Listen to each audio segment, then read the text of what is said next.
quelques instants le spectacle John Bessie, donc que vous êtes donc venu voir ce soir. Donc au nom du directeur délégué de l'Institut français du Togo, je vous souhaite la bienvenue. Après donc une semaine passée assez chargée en événements avec la Nuit des Idées 2021 et le grand concert hommage à Jimmy Hope, nous revenons donc à une autre discipline du spectacle vivant qui est donc le théâtre. Alors, celle que nous allons retrouver ce soir, elle s'appelle Alima Togola, comédienne malienne qui représente fièrement les couleurs d'un théâtre ouest-africain en plein essor. En plus d'être comédienne, elle est web humoriste. Et ce soir, elle va traiter d'un sujet assez, je ne vais pas dire sensible, mais délicat.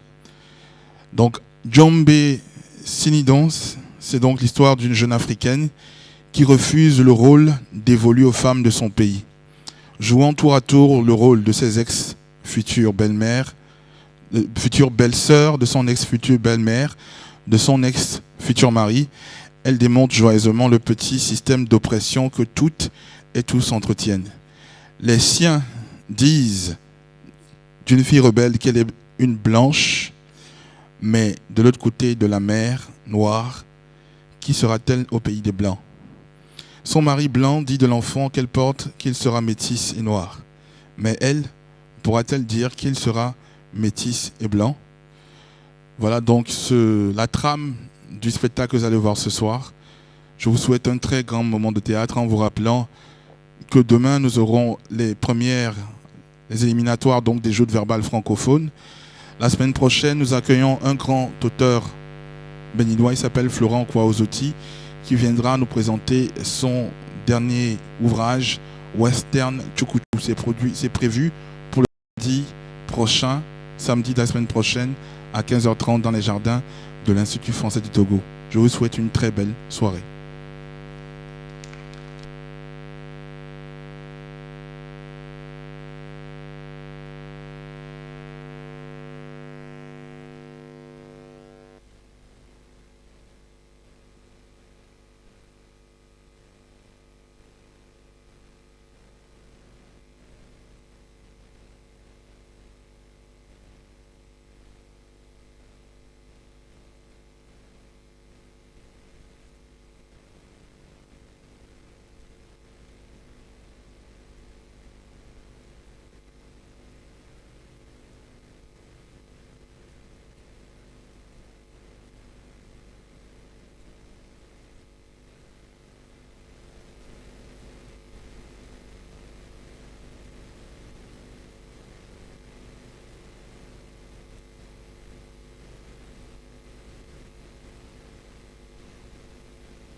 Hey, Bintou, c'est toi?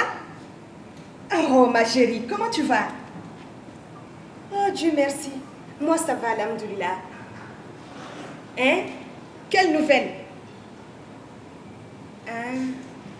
Ok. Hum,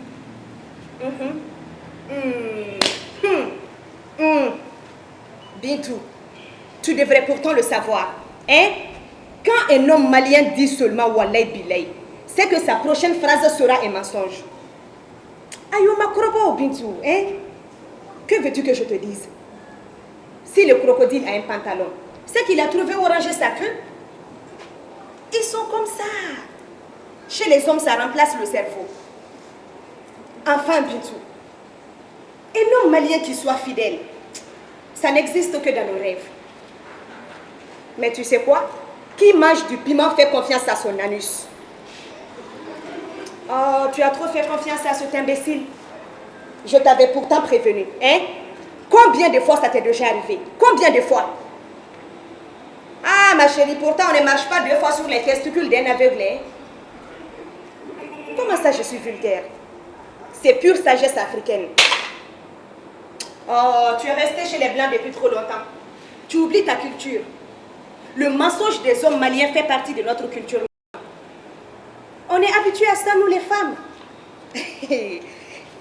Et ne te fâche pas. Écoute-moi, ma chérie. Écoute-moi très bien. Tous les hommes sont des menteurs. Trouve-toi le menteur qui te convient et puis on avance. Hein? Ah, ok, d'accord. Tu es vraiment désagréable aujourd'hui. Où je suis? D'ici, je peux voir la queue des 3 caïmans et un bout du Djoliba. Tu n'entends pas la rumeur du marché?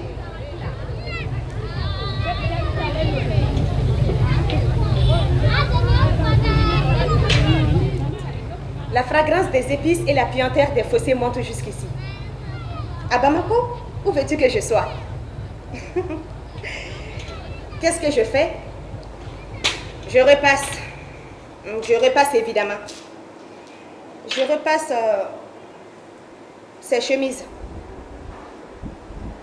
Hein? C'est pas vrai. Eh, Bintou, tu t'es trouvé un blanc.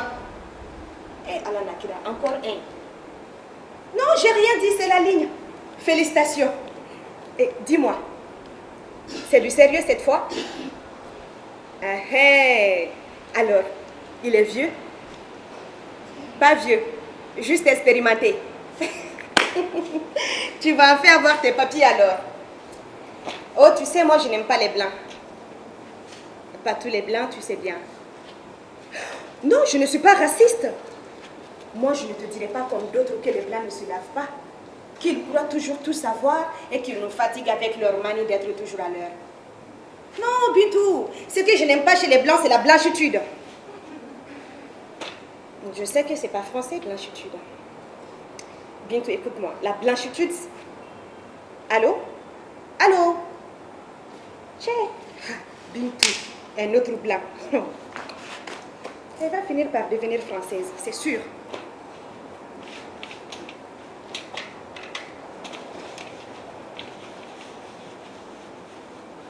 Bintou vit en France depuis 5 ans.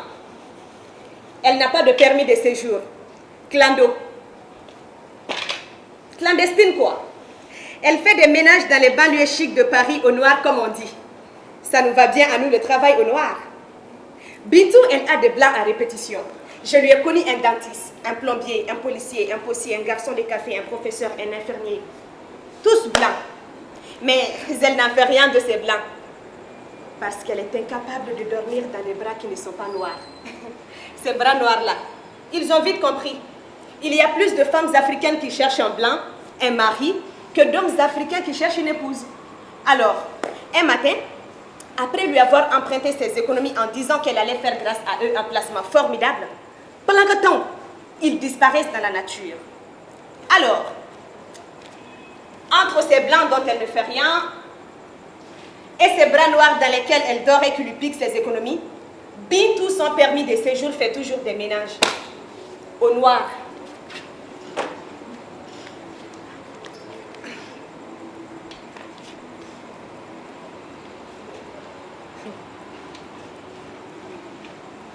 Les sanglots irrépressibles de l'homme blanc devant nos enfants au ventre gonflé et vide, aux yeux couverts de mouches qu'ils n'ont plus la force de chasser. C'est ça la blanchitude. Au début, je trouvais ces sanglots réconfortants. Ça fait du bien de penser que quelqu'un pense aux millions de morts du Congo, aux milliers qui vont mourir au Soudan, aux lycéennes enlevées par les cinglés de Boko Haram au Nigeria. Que quelqu'un pense à vous, quoi. On a envie de les consoler, ces blancs qui sanglotent avec violence. Et vite, ça devient exaspérant. La souffrance des migrants sur le chemin du paradis européen, sanglots. Des clandestins misérables qui se relaient pour dormir dans une chambre minuscule dont le propriétaire vient de construire sa 3e villa à Bamako, sanglots. Une coépouse abandonnée par son mari est devenue folle qui prophétise seule dans les couloirs du métro, sanglots.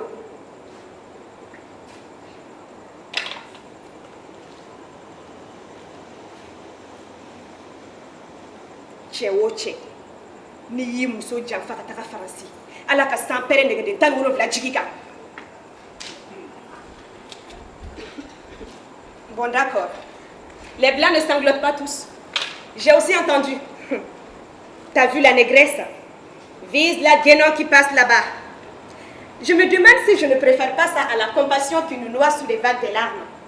Parce que les larmes des blancs nous engloutissent aussi sûrement que les vagues de la Méditerranée.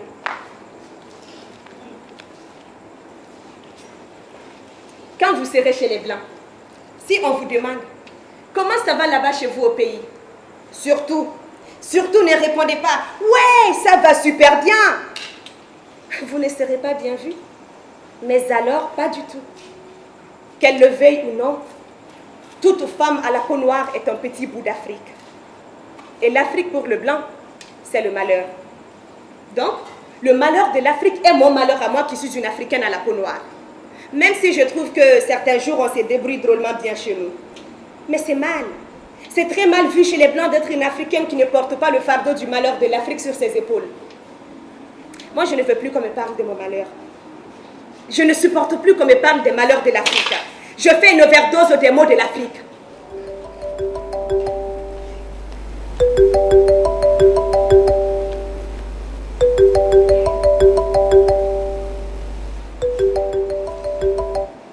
Allô? Maman? Non, maman, je ne peux pas te parler, je joue là. Maman, quand je joue, c'est en public.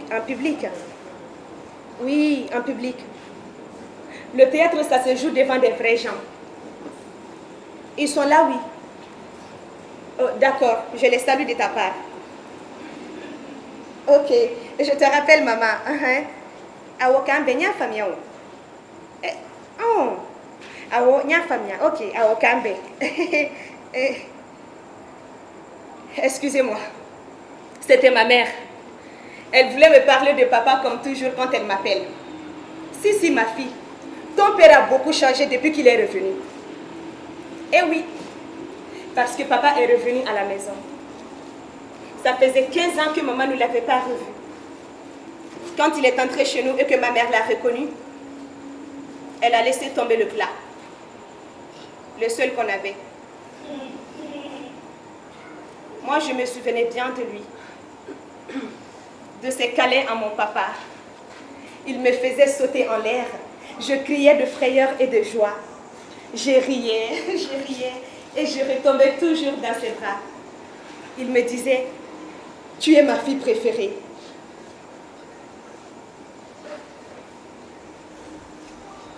Et puis il a disparu. Ce jour-là pour moi, le monde s'est fendu en deux comme une noix de coco sous la machette. J'étais sa fille préférée.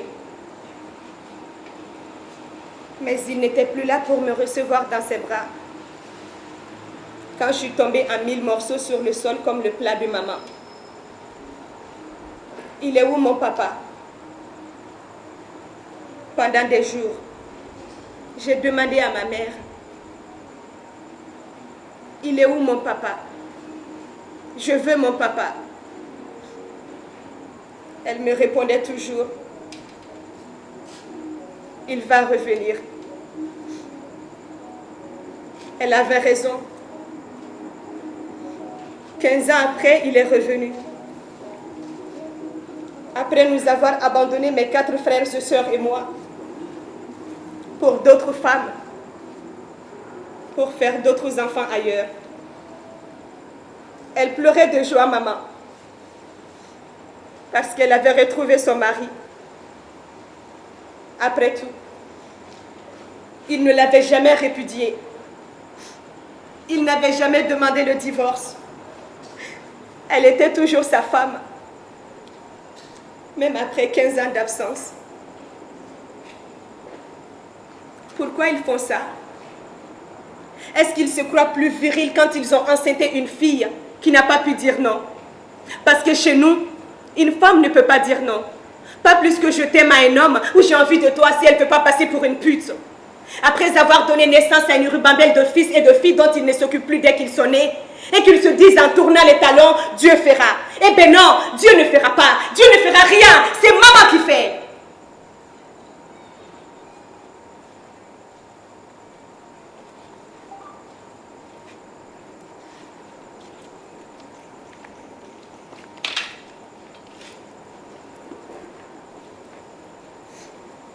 Bon, maintenant tout a recommencé comme avant. Maman fait le petit commerce et papa regarde la télévision où il est au gré. C'est rassurant de voir que rien ne change. Maman vend ses épices. Il faut bien que papa mange et qu'il paye ses gazelles. Elle se dit qu'à son âge, son homme a encore du succès auprès des femmes. Et devant ses voisines, elle est toute fière de son vieux séducteur. Sans trop le montrer, hein, parce que les voisines jalouses pourraient se vexer. Les pauvres ont pour mari des vieux croutons qui ne les touchent plus depuis des lustres. Maman fait ce qu'elle peut, comme toutes les mamans. Quand ça ne va plus et qu'elle n'a plus rien pour faire à manger, elle pleure sur mon épaule. Mes frères, mes soeurs qui viennent après moi, pleurent tous sur mon épaule. Mais moi qui suis l'aînée, je n'ai aucune épaule sur laquelle pleurer, à part celle de mon mari qui ne comprend rien à la famille et qui me serre la main d'un air idiot. Alors, pour ne pas réveiller mon mari et m'énerver contre lui, la nuit je pleure silencieusement. Parce que les besoins de ma mère, de mes frères sont un puissant pont, aussi profond que la soif de la terre que de sèche l'harmattan. Pourquoi ils n'arrivent pas à se débrouiller et qu'ils comptent tous sur moi? Certaines nuits, j'en ai marre. J'ai envie de partir n'importe où, de tout laisser tomber. Et tout de suite, je me sens coupable d'en avoir eu marre, d'avoir eu envie, seulement envie de partir. Je suis une mauvaise fille maudite si je ne souviens pas aux besoins de ma famille. S'il y a un malheur de l'Afrique, c'est là qu'il commence, dans cette attente confiante, dans cette confiance aveugle qu'ils ont, et cette culpabilité, ma culpabilité.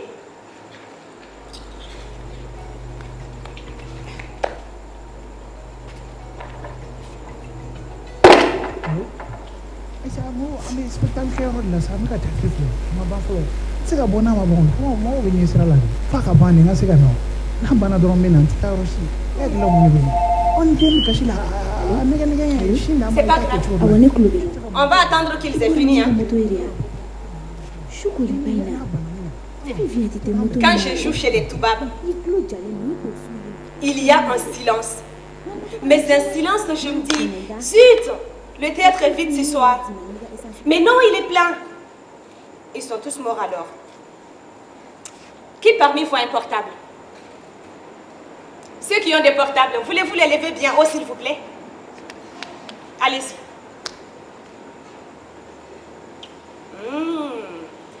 J'aurais mieux fait de demander à ceux qui n'ont pas de portable de lever la main. Vous savez ce que c'est le coltan? Non? C'est un minerai. Il y en a dans tous les portables. Et on en trouve plein au Congo. Le malheur du Congo, c'est qu'il est trop riche.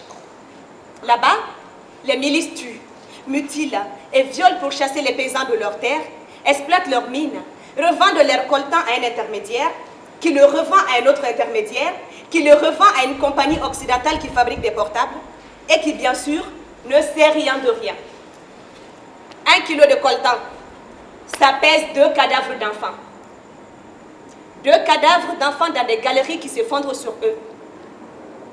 Alors, combien de coltan faut-il pour fabriquer votre téléphone portable, monsieur? Oh, très peu. Même si nous mettons tous les nôtres ensemble, ça ne fera même pas un doigt de pied de petit créateur. Qu'est-ce qu'on peut y faire, nous les Africains? On ne va quand même pas se passer de portable, hein? Ah. Ils ont fini de discuter là-bas. Qu'est-ce que je disais? Paille, paille, paille. Dès que j'ai été capable de parler, j'ai dit à ma mère que jamais je ne repasserai le linge. J'ai horreur de repasser. Depuis que j'étais capable de le faire, je lui ai dit à ma mère que jamais, jamais, jamais je ne repasserai le linge. Hey. Tu ne trouveras pas de mari, me disait maman. Oh, aucun homme ne voudra de toi. Parce que tu ne balais pas. Tu ne fais pas la cuisine. Tu refuses de repasser. Je refusais de m'occuper de la maison. Fille impolie. Devi Masetonu, Yakame, Azoui, Clamassé. Tu es nouveau, hein? Tu vas le faire. Tu vas le faire, ma fille. Sans rien dire, je la regardais repasser, préparer. Et je m'imaginais mariée. Mes ex-futures belles-sœurs à mon ex-futur mari.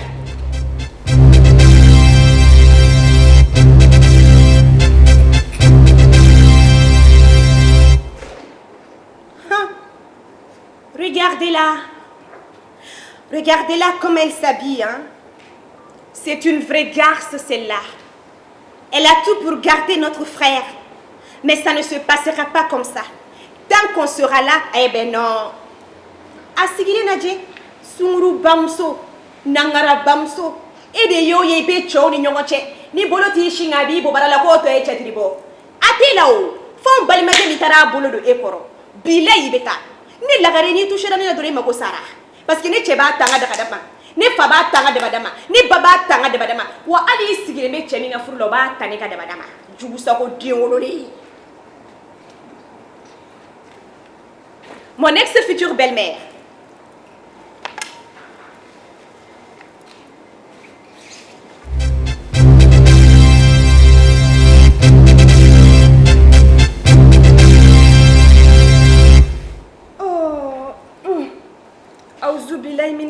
Razim.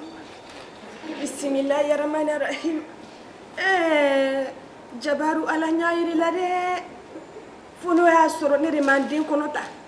Ko singa jobulo kaje aywa ala flede. Ore talembi nyoni musoni nkoro. Kabadu nanga soko nanga duchira de ala. Hey. Je ne veux plus que tu prépares dans cette maison. Tu mets des feuilles magiques et du sang de mouton dans la nourriture de mon fils pour l'avoir pour toi toute seule. Tu ne peux même pas enfanter. Et Dieu seul sait ce que tu fais quand mon fils n'est pas là. Tous les jours, Kassitingi, Turunazi et répétition. Kassitingi, Turunazi et répétition. C'est un métier pour une épouse, ça. Être comédienne. Allah, Allah, Allah, Allah. Allah kan dem bois boulot. Barajugu de baka. Allah ka bois boulot. Mon ex-futur mari.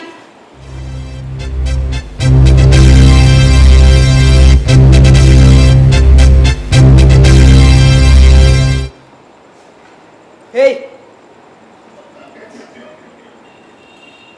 Je ne veux plus que tu t'habilles comme ça. Je ne veux plus que tu fasses ce métier. D'ailleurs, je ne veux plus que tu fasses aucun métier. Je veux que tu restes à la maison, que tu t'occupes de ma mère et de mes enfants. Iklobena. Nanenya make dangadi. Ni mbako komi odedo. La gare na kashima ko rai bibege kashida. Konye la gare buga konya dota mafo ikala ala ne sebabuya. Duite chibi nyana taiga furu ni mala. Voilà. Parce qu'en Afrique, entre femmes, c'est un combat impitoyable.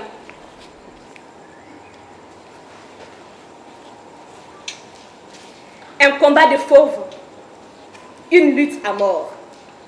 On se surveille du coin de l'œil, toujours à se jauger en observant combien les griottes ont palpé de billets au mariage de la cousine. À juger si le mari est capable d'offrir à son épouse un nouveau pagne à chaque mariage. Et des mariages, Il y en a le dimanche à Bamako. Toujours à l'affût des moments de faiblesse. Des larmes qui dévoileront qu'un couple se défait. Des yeux au beurre noir. Des traces de coups. Parce que nous, les Africaines, nous avons notre fierté. Nous serrons les dents pour ne pas crier quand nos maris nous battent.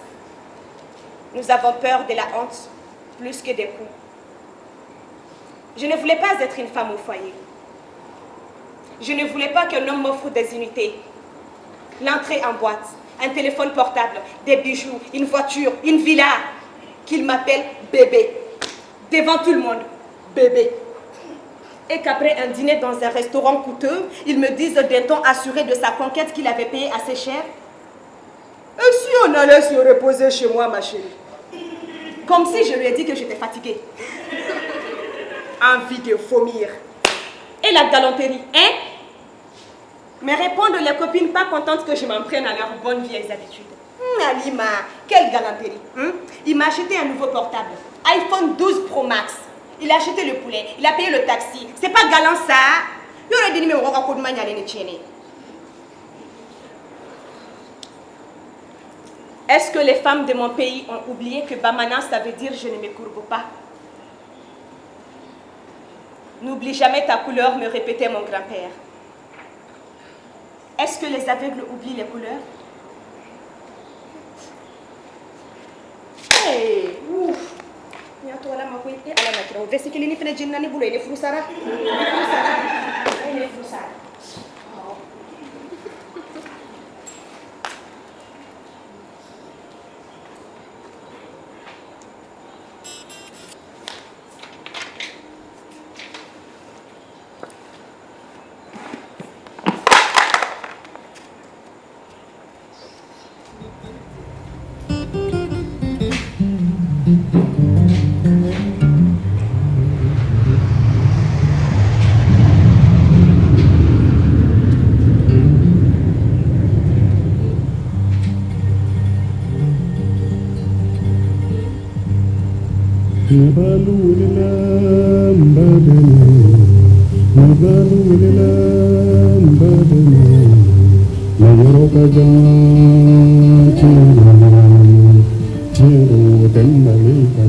Voilà.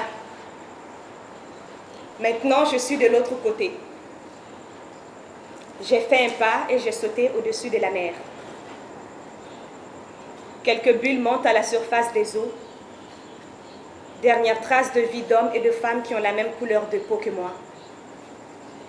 D'un bond, j'ai sauté par-dessus les îles. En dessous de moi, dérivent des vieilles barcasses pourries qui n'ont personne, plus personne à leur bord. L'avion vole trop haut pour que je puisse voir 10 kilomètres plus bas l'immense cimetière marin. Et sombre est la nuit.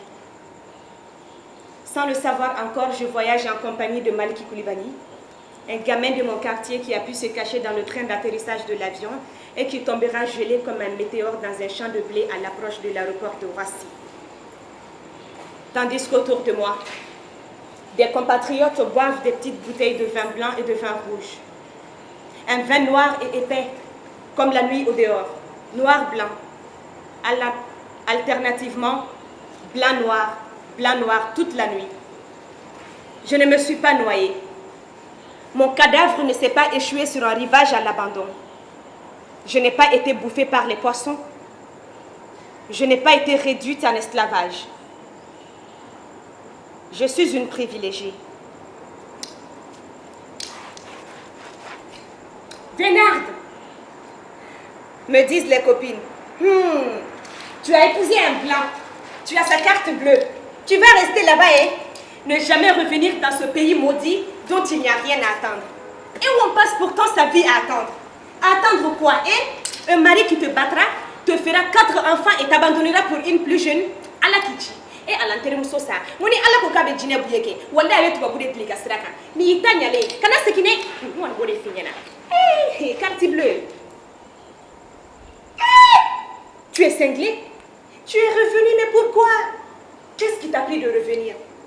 Il fallait rester là-bas où les rues sont pavées d'or, où on ne paye ni l'eau ni l'électricité, où on soigne ses maladies gratuitement, où les murs crachent des billets de banque à volonté. Et Allah.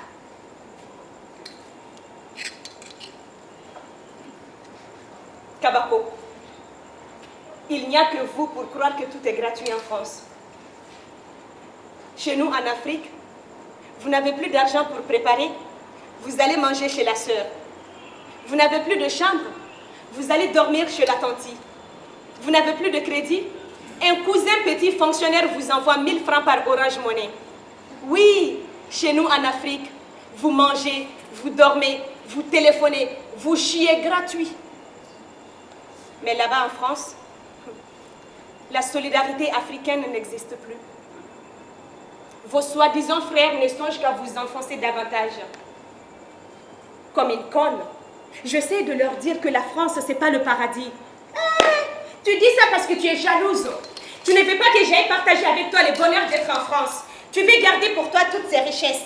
Ce n'est pas bien. C'est sûrement un paradis, le pays qui dépense des fortunes pour nous empêcher de venir.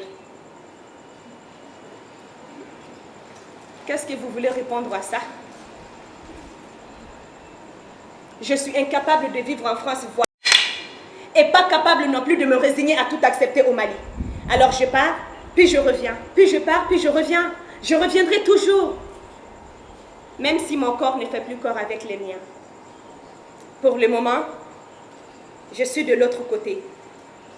À peine descendu de l'avion, déjà me manquent les odeurs, les couleurs et le bruit, parce que nous parlons haut et fort comme au village. Le regard soupçonné du policier s'arrête sur moi. Petit bout de carton. Je ne sais jamais où je l'ai rangé, ce petit bout de carton. C'est quelques feuilles de papier. Où est-ce que je l'ai fourré dans ce sac à main qui déborde de trucs inutiles? Au bord de la crise de nerfs. Ah, le voilà. Puis mes yeux tombent sur le passeport que je lui tends en tremblant un peu. Pendant une seconde, j'ai oublié. Je suis française, Madame Yovo. Derrière moi, mon blanc n'a rien remarqué. Et pendant une autre seconde, je le déteste et je me dis que je vais divorcer. Ici, de l'autre côté, tout change d'un coup. Fini, Madame Yovo. Je suis devenue une noire. J'avais oublié que j'étais noire. Comment peut-on oublier quelque chose d'aussi évident? Hein? Vous parlez français? On me demande dans un théâtre où je joue en français. Même si j'étais issue d'une famille installée depuis 17 générations en France, dans le département de la Corrèze, on continuerait de me demander. Vous êtes d'où? De Brive-la-Gaillarde. Oui, mais vous êtes bien de quelque part? Oui, de Brive-la-Gaillarde. Oui, au fait, de quelle origine? De Brive, je vous dis. Brive-la-Gaillarde. Ça veut dire en vrai, vous êtes noire, mais est-ce que vous êtes vraiment française? Est-ce que je dois choisir? J'ai vite compris. Noire, je ne serai jamais tout à fait française. Si je suis noire, il faut que je sois tombée du baobab, hein? Le blanc, il est trop fort. Il a inventé le noir. dans un jardin public.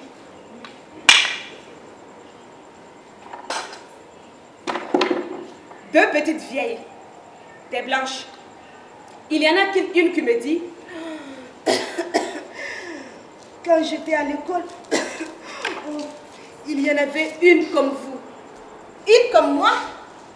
L'autre approuve gentiment en hochant la tête. Elle me regarde toutes les deux avec gentillesse. Oh, une comme vous. Oh, elle était très bien. Ah oui, elle était très très bien. Qu'est-ce qu'elles veulent dire? Qu'il y a des autres comme moi qui ne sont pas bien? J'ai été jetée à la rue à l'âge de 5 ans parce que j'ai mangé de l'intérieur le bébé de ma marâtre. Je me transforme la nuit en Mami Wata. Je m'appelle Koma Zulu, colonel dans le 2e monde. Je viens en France chaque nuit dans un avion fabriqué en peau d'avocat. Et j'ai déjà dévoré 328 blancs, surtout des vieilles dames. À part ça, je vole, je me drogue et je me prostitue.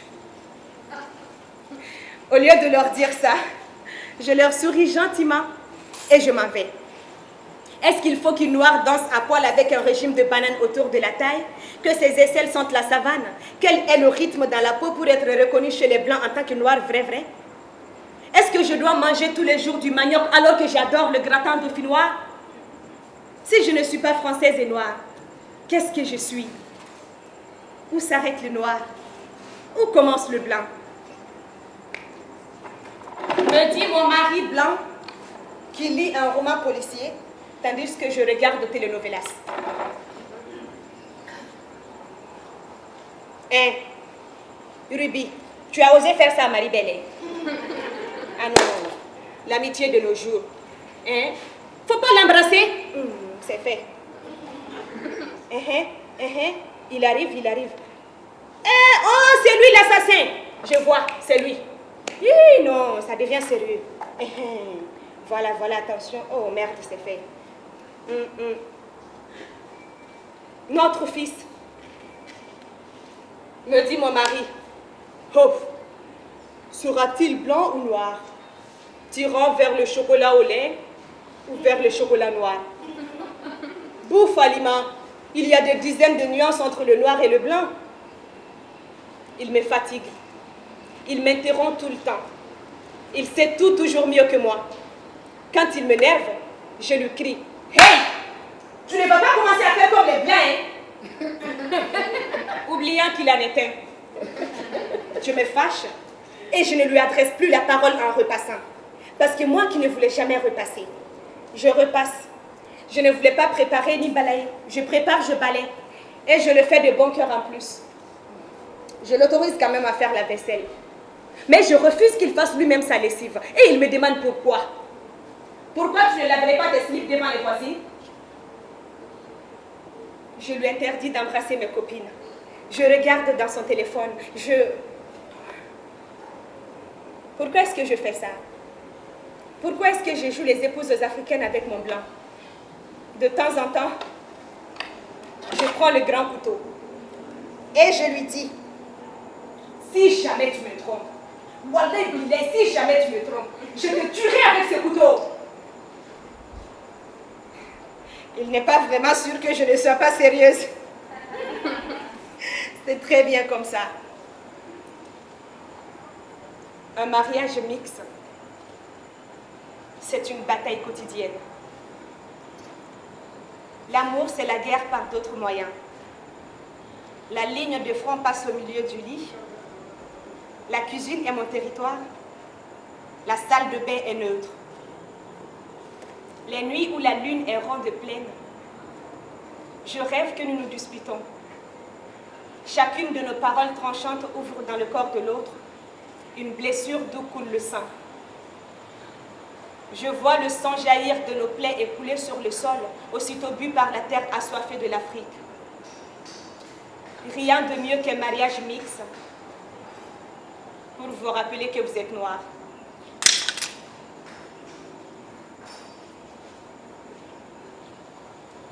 Et toi, mon bébé, est-ce que ta peau chocolat sera visible parmi les autres peaux? Seras-tu noir ou français? À ses amis de l'Europe, mon blanc dira fièrement de notre fils qu'il est métis et noir. Moi qui suis noire, pourrais-je dire fièrement de mon fils qu'il est métis et blanc? Et lui, mon bébé, qui ne sait pas encore ce qu'il attend, dans quel monde il vivra? Que dira-t-il de lui? Qu'il est noir et blanc? Djombe Sinido, qui connaît l'avenir? Il y a une langue chez nous en Afrique où pour dire je t'aime, on dit j'aime ton odeur. Quand mon mari voyage, je plie et déplie ses vestes, ses chemises, tout ce qui a été en contact avec sa peau. Je caresse le tissu des vêtements qu'il a portés, je les renifle et je marche dans la maison vêtue de son odeur. C'est comme ça que j'ai su pour la première fois que nous avons été séparés. Qu'est-ce qui m'arrive? Il me manque. Cet homme me manque. Je me souvenais seulement de la douceur de ses mains blanches dans la nuit blanche de la chambre, sans pouvoir me souvenir de quelle couleur elles étaient. J'aime quand ta main caresse ma peau, ta main blanche sur ma peau noire. Ce contraste du blanc et du noir, je trouve ça beau. J'aime l'ivoire de ta peau. De mes doigts, je suis le tracé de tes veines. Où coule ton sang? Je sais que ton sang est noir, car une fois je l'ai fait couler sans le faire exprès. Je sais que je t'aime.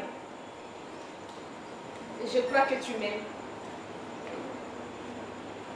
Toi, ta main blanche court sur ma peau noire. Et brusquement, la pensée me vient que tu es le descendant des vainqueurs, de ceux qui nous ont déportés, colonisés, massacrés, opprimés, déculturés, de ceux qui nous ont imposé cette langue coloniale que je parle maintenant avec toi. Parce que ma langue maternelle, tu n'en comprends pas les subtilités. Je ne peux pas m'empêcher d'y penser. Est-ce que tu y penses, toi? Pourquoi es-tu venu me chercher? Cherches-tu en m'épousant à faire pardonner le crime de tes pères? Quel rêve faisais-tu quand tu m'as choisi? Je danse devant toi pour te faire rire, tu respires ma peau et tu dis qu'elle sent le piment et le gingembre. Suis-je une Afrique que tu imagines ou suis-je moi?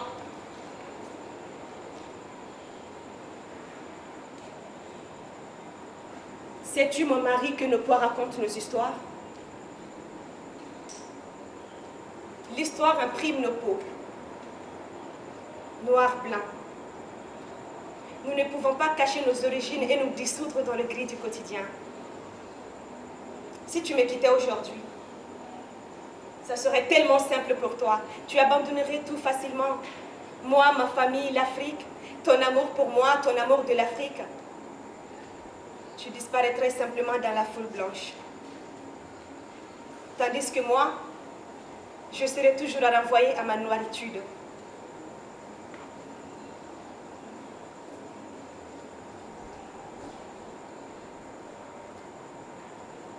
Cette tragédie des peaux, nous n'en parlons jamais. Un jour peut-être. Involontairement, ma peau se hérisse sous sa caresse. Je souffle. Éteins la lumière. Dans l'obscurité, les peaux n'ont plus de couleur. N'oublie jamais ta couleur, me répétait mon grand-père. Est-ce que les aveugles finissent par oublier les couleurs?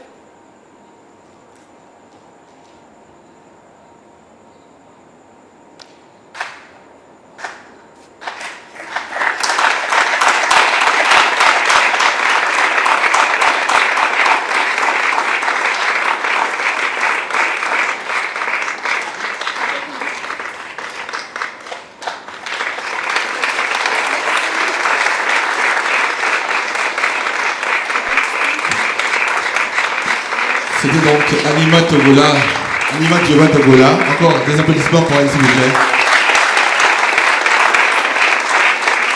dans John Bessie, donc, est-ce que les aveugles finissent par oublier les couleurs? Juste pour savoir, par lever de main, est-ce qu'il y a des couples mixtes ici ce soir? Par lever de main. Des couples mixtes. Ah, il y en a pas mal quand même. Ouais, les couples mixtes. Alors je ne sais pas si Halima voudrait peut-être faire un petit commentaire sur le spectacle qu'elle vient de jouer. Je pense que quelque part c'est une histoire vécue. Oui. Parce que je pense que tu es même dans un couple mixte. Si tu veux partager un peu ton histoire avant qu'on se dise au revoir pour la soirée. Bonsoir le Togo. Merci à tout le monde. Ça n'a pas été facile pour moi parce que j'ai toujours peur de la scène, surtout à mono. Et en tout cas, je vous remercie, c'était un public chaleureux.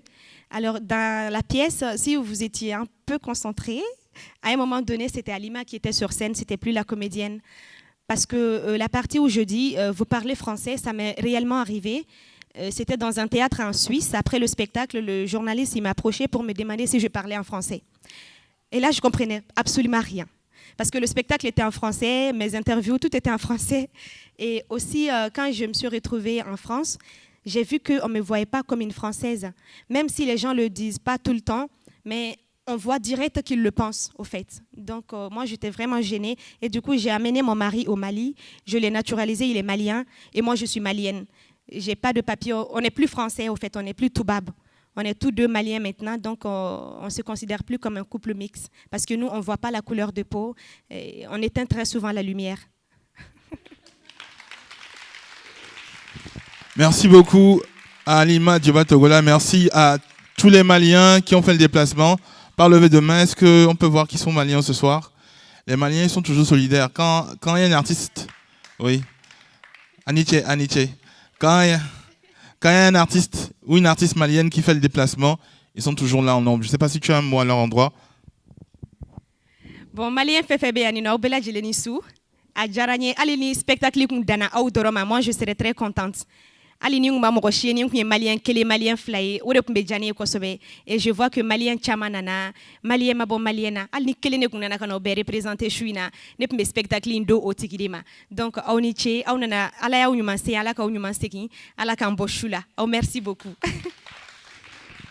Aniche, je vous rappelle rapidement donc que demain nous avons les éliminatoires des joutes verbales francophones, la compétition donc qui fait la part belle à l'art oratoire. La semaine prochaine, nous accueillons donc une rencontre littéraire avec un grand écrivain béninois, il s'appelle Florent Kwaozoti. Il viendra nous parler de son œuvre, donc Western Tchoukoutchou, l'histoire donc du Far West qui se déplace au nord du Bénin. C'est une très belle histoire à découvrir le samedi prochain ici à l'Institut français du Togo. Pour ce soir, nous avons fini. Désolé pour les retardataires. Sachez que nous sommes généralement à l'heure ici à l'Institut français du Togo, sinon pour 15-20 minutes de retard au maximum. Bon retour chez vous. Et n'oubliez pas, on va sortir dans le calme, dans le respect des gestes barrières et de la distanciation sociale. Merci beaucoup et bonne soirée. Oui, ceux qui veulent discuter en off avec Halima Dioba Togola sont les bienvenus sur la scène.